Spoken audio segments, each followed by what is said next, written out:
मेरे भारत को आज जरूरत है शस्त्रों की। शास्त्रों की आवश्यकता तो पहले से थी, आज है और कल भी रहेगी। सभी मित्रों, मैं आपको एक संदेश देना चाहता हूँ। जैसे मोहम्मद ने इस्लाम की स्थापना की, इस्लाम केवल 1400 वर्ष पुराना मजहब है। वो ना सभ्यता है, ना संस्कृति है, ना धर्म है। हम उसको एक कबीला मानते हैं। लेकिन जिस तरह से आप सब जानते हैं कि मोहम्मद साहब ने एक हाथ में तलवार और एक हाथ में कुरान रखी, उन्होंने एक संदेश दिया था कि जो कुरान को मानेगा उसके लिए हमारा दिल समर्पित है, हम उसकी रक्षा करेंगे, और जो कुरान का अनादर करेगा, अपमान करेगा, हम उसके लिए उसका सर काट देंगे। आज आप सब जानते हैं पूरे विश्व में आतंक फैलाने वाला एक ही मजहब है और वो है इस्लाम।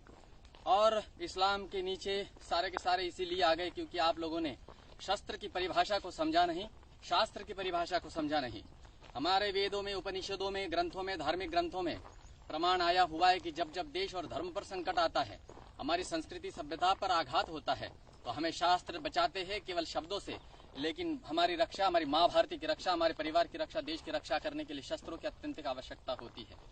क्षत्रिय धर्म का अर्थ यही होता है कि वह जीव अपना और स्वयं का और अपने राष्ट्र का परिपालन करे। मैं क्षत्रिय वीर हूँ, मैं क्षत्रिय वर्ण का जैन सन्यासी हूँ। बहुत अचंभा और आश्चर्य होगा आप सारों को कि एक सन्यासी के हाथ में एक पीछी है जो संयम का उपकरण है। संयम अर्थात हम जीवों की भी विराधना हमारे हाथ से नहीं करते, और वह व्यक्ति हाथ में शस्त्र क्यों रखता है।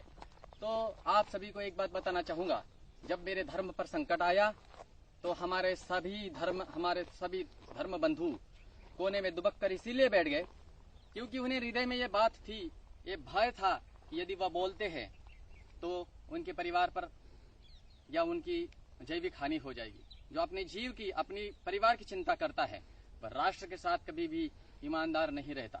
मैं आप सभी से एक बात कहना चाहूंगा हृदय की गहराई से कि मुझे गलत न समझिए। मैं केवल आपको शिक्षा देना चाहता हूं कि धर्म को अगर बचाना है तो शस्त्र आपके हाथ में आवश्यक है।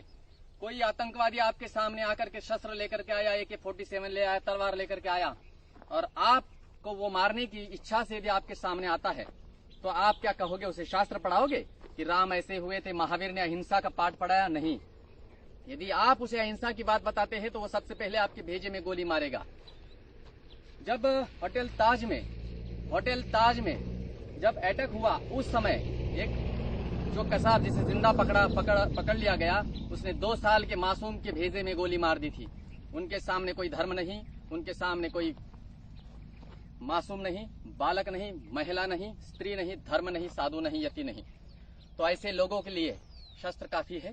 जानवर को मारने के लिए जानवर ही बनना पड़ता है। जिन्हें मेरी बातें उससे परहेज है, वे अपने घर में जाकर के दुबक करके बैठे। जब तुम्हारी माता बहनों का सार्वजनिक रूप से कोई बलात्कार करेगा, जब तुम्हारी माता बहनों को कोई उठा करके ले जाएगा, तब पुलिस के शरण में जाना नहीं, अहिंसा की बातें करना। जब आपके परिवार पर कोई चाकू छुरे गर्दन पर आपके रखने के बाद आपकी हत्या करने का प्रयास करेगा, तब आप जिनवाणी, वेद, उपनिषद, रामायण, भगवत गीता इनको उठाकर पाठ पढ़ना, शांति की बात उसे बताना। ये कायरों का धर्म नहीं, कायरों का कार्य नहीं। जो वीर योद्धा है, आज की इस भूमि पर अत्यंतिक आवश्यकता इस शस्त्र की, जो मेरे धर्म, मेरे देश, मेरे देव, मेरे साधु, मेरे यति, मेरा परिवार और मेरा संप्रदाय के खिलाफ आवाज उठाएगा, उसके लिए यह तलवार उसके सर को उसके धड़ से अवश्य अलग कर देगी। मैं आप सभी को एक ही संदेश देना चाहूंगा, अगर आप में सामर्थ्य है, अगर आपके अंदर हृदय से पवित्र भावना है देश और धर्म के प्रति, तो मेरे साथ खड़े हो जाइए।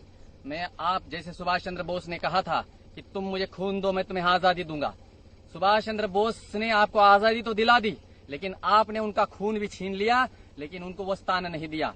मैं आदरणीय मोदी साहब को उनका समर्थन इसीलिए करता हूँ, जिस सरदार वल्लभ भाई पटेल ने, जो हकदार थे भारत के पहले प्रधानमंत्री बनने के, उनका हक छीनने वाली इस कांग्रेस ने, उनका हक छीनने वाले इस नाजायज संप्रदायों ने, इस राजनेताओं ने जिस प्रकार से हनन किया मेरे देश की संस्कृति सभ्यता का और राजनीति को एक पाखंड बना करके रख दिया, उन सभी को सबक सिखाने आ रहा हूं मैं। सभी को मेरा दिल से आशीर्वाद, बस इतना ही समझिए। धर्म और देश के साथ खड़े रह जाइए। जो देश से गद्दारी करता है, वो चाहे मेरा अपना ही क्यों न हो, उसका सर धड़ से अलग करना आपका नैतिक कर्तव्य है। अगर मेरे द्वारा देश की अस्मिता पर कलंक लगता है तो मुझे भी जीवित रहने का अधिकार नहीं है। जिन्हें मेरी बात से आपत्ति है वो मुझसे मिले, अपनी होशियारी और शेखिया बिल्कुल भी नहीं बघेरे। दिल से सभी को आशीर्वाद। जय पारसनाथ, जय माँ भारती, जय जय श्री राम।